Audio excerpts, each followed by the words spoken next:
ایک غزوے کا واقعہ میں آپ سے عرض کروں، اور حضرت ابو قتادہ رضی اللہ تعالیٰ عنہ جلیل القدر صحابی رسول ہیں، ایک غزوے کے اندر آپ رسول پاک علیہ الصلوۃ والتسلیم کی کمانڈرشپ میں، آپ کی سرپرستی میں آپ جنگ لڑ رہے ہیں، حضرت ابو قتادہ رضی اللہ تعالیٰ اور جلیل القدر ہیں، اور کئی مرتبہ احادیث میں آپ نے علماء سے سنا ہوگا کہ قالا قتادہ، آپ کی کئی روایات بھی ہیں۔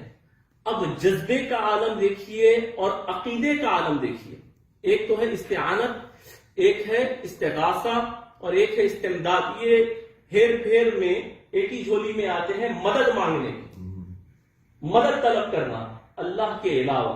اللہ تبارک و تعالیٰ سے مدد مانگنا یہ سب سے اولا عمل ہے، سب سے اولا عمل ہے، اللہ ہی سے مدد مانگی جائے۔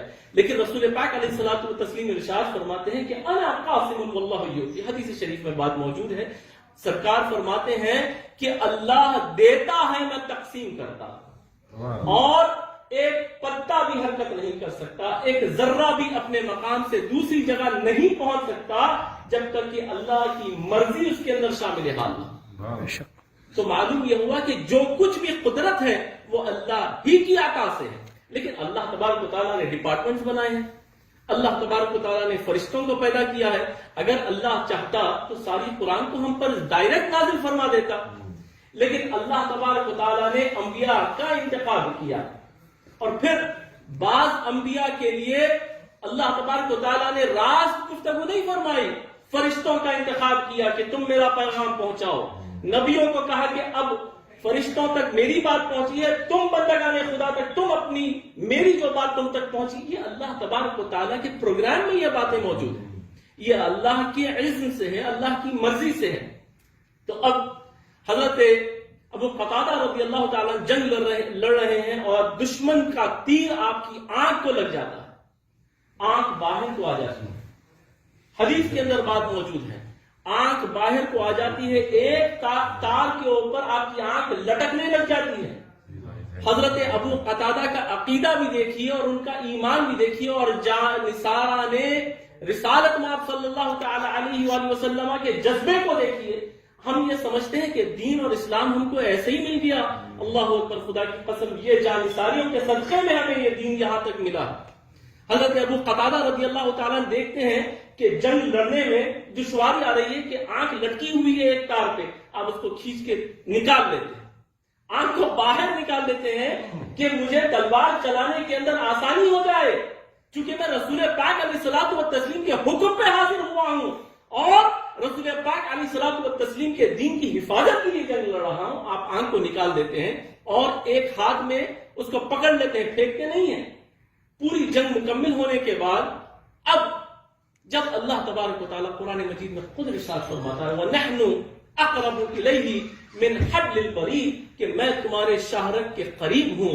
پھر حضرت ابو قتادہ نے اللہ کی بارگاہ میں دعا نہیں مانگی کہ یا اللہ تو میری آنکھ لوٹا دے، بلکہ ان کو یہ بات معلوم تھی کہ جو کچھ کائنات کے اندر مدد کرنے کے اللہ تبارک و تعالیٰ نے پاورز دیے ہیں وہ اللہ کی مرضی سے عطا فرمائے ہیں، اور جس کا مجموعہ اللہ تبارک و تعالیٰ نے اپنے محبوب کبریا محمد مصطفیٰ علیہ تحیۃ والثناء کو بنا دیا ہے۔ اور اس عقیدے کے ساتھ، مدد کے عقیدے کے ساتھ، حضرت ابو قتادہ رسول پاک علیہ الصلوۃ والتسلیم کی بارگاہ میں حاضر ہوتے ہیں، کہتے ہیں یا رسول اللہ، یا رسول اللہ، میری آنکھ باہر کو آ گئی ہے، اس کو لگوا دیجیے۔ رسول پاک کوئی معاذ اللہ حکیم تو نہیں تھے، آپ تو دین کا پیغام لے کر آئے تھے، لیکن صحابی رسول کا یہ عقیدہ ہے کہ رسالت مآب میری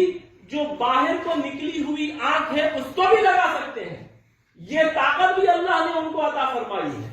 اور رسول پاک علیہ الصلوۃ والتسلیم ارشاد فرماتے ہیں قتادہ، اگر تم ایک آنکھ کے گزر جانے پر اور اپنی ایک آنکھ پر اکتفا کر لیتے ہو تو آپ اختیار نبی بھی دیکھیں کہ اللہ تبارک و تعالیٰ نے ان کو کیا اختیارات عطا فرمائے ہیں۔ رسول پاک علیہ الصلوۃ والتسلیم ارشاد فرماتے ہیں کہ قتادہ اگر ایک آنکھ پر اکتفا کر لیتے ہو تو پھر میں تمہیں جنت کی بشارت دیتا ہوں، تمہیں جنت کی بشارت دیتا ہوں، اور وہ بھی بڑے ہوشیار صحابی تھے، بڑے عقل مند صحابی تھے.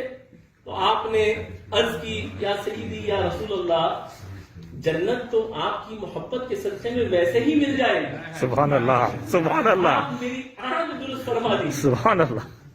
آپ میری آنکھ لگا دیجئے، جنت تو مجھے ملنا ہے آپ کی جوتیوں کے صدقے میں، آپ کے صدقے میں یا رسول اللہ. سبحان اللہ. اب رسول پاک علیہ الصلوۃ والتسلیم مسکراتے ہیں، فرماتے ٹھیک ہے آنکھ کو دو.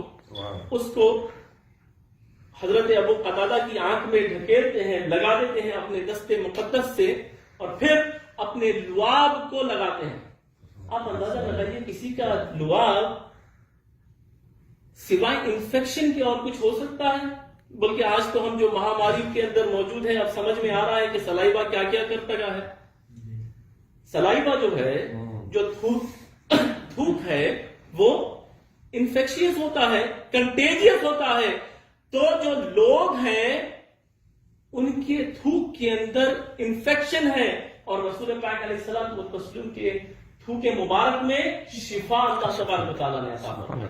اپنا تھوک مبارک لگا دیتے ہیں اور امامہ اتارتے ہیں سر سے اور ان کی آنکھ پہ بند دیتے ہیں. کہا کیا وقت ہو رہا ہے قتادہ؟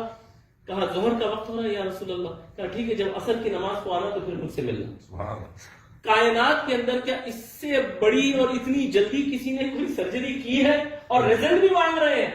حضرت قتادہ عصر کے وقت آتے ہیں اور دیکھتے ہیں کہ روشنی کا یہ عالم ہے کہ وہ پریشان ہے کہ میری یہ والی آنکھ باہر کو نکلی تھی یا یہ والی، جو باہر کو نکلی تھی وہ آنکھ سے زیادہ روشنی ان کو نظر آ رہی ہے، زیادہ ان کو جو ہے نظارے نظر آ رہے ہیں.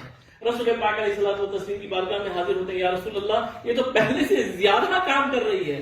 تو آپ مسکراتے ہیں، آپ نے فرمایا قتادہ آنکھ بن گئی، اور تمہارا وہ جو کہنا تھا کہ اللہ اس کے فضل سے آپ کی محبت کے صدقے میں جنت تو ویسے ہی مل جائے گی، اللہ کو اور اس کے رسول کو یہ بات بڑی پسند آئی.